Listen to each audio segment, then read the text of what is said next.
Captain Amarinder Singh की कुर्सी छीनने के बाद अब नवजोत सिंह सिद्धू खुद ही अपने खेल में ऐसे उलझ गए कि उनकी विकेट ही खतरे में पड़ गई है। सोनिया गांधी ने तो उनका इस्तीफा मंजूर नहीं किया, लेकिन मामले में अपनी टांग फंसाने से मना कर दिया और साफ कह दिया कि अपना मामला खुद सुलझाओ। अब चरणजीत सिंह चन्नी कैबिनेट मीटिंग में ये तय करेंगे कि सिद्धू को मनाया जाए या फिर उनको उनके हाल पर ही छोड़ दिया जाए।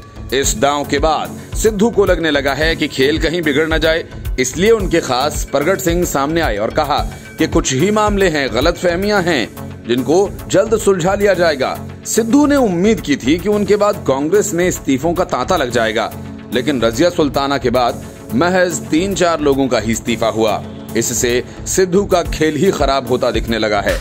सिद्धू के इस्तीफे से इतना जरूर हुआ कि कैप्टन ने एक बार फिर मोर्चाबंदी शुरू कर दी है।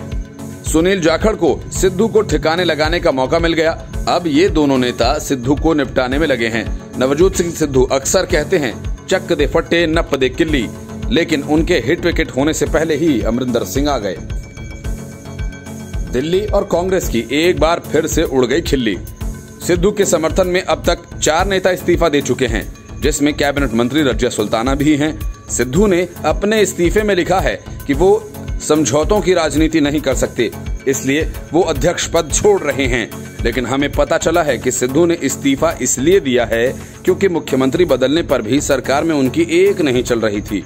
वो सबसे ज्यादा नाराज पंजाब के नए डीजीपी और एडवोकेट जनरल की नियुक्ति से थे।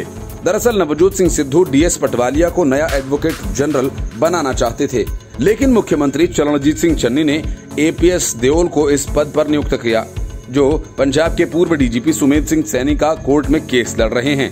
सैनी पर यह आरोप है कि उनके डीजीपी रहते हुए 2015 में गुरु ग्रंथ साहिब की बेअदबी हुई थी, जिसके बाद हिंसा में 2 लोग मारे गए थे। अब विवाद इस बात पर है कि एपीएस देओल पंजाब के एडवोकेट जनरल तो बन गए, लेकिन वो कोर्ट में लंबित इस मामले में सरकार की तरफ से पेश ही नहीं हो सकते हैं, जिसकी वजह से चन्नी और सिद्धू के बीच विवाद बढ़ गया और सिद्धू को भी ये पता चल गया कि चन्नी अपने फैसले खुद ले रहे हैं।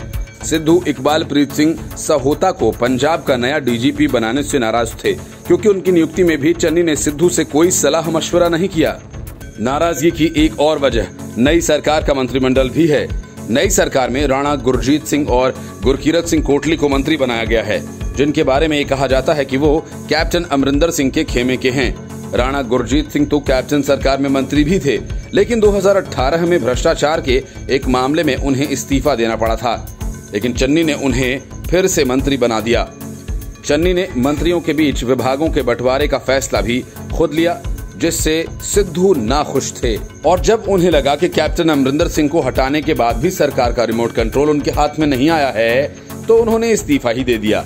कुल मिलाकर नवजोत सिंह सिद्धू चाहते हैं कि पंजाब में राजनीति का मैदान उनके हिसाब से सजाया जाए, यानी फील्ड उनके हिसाब से सेट की जाए।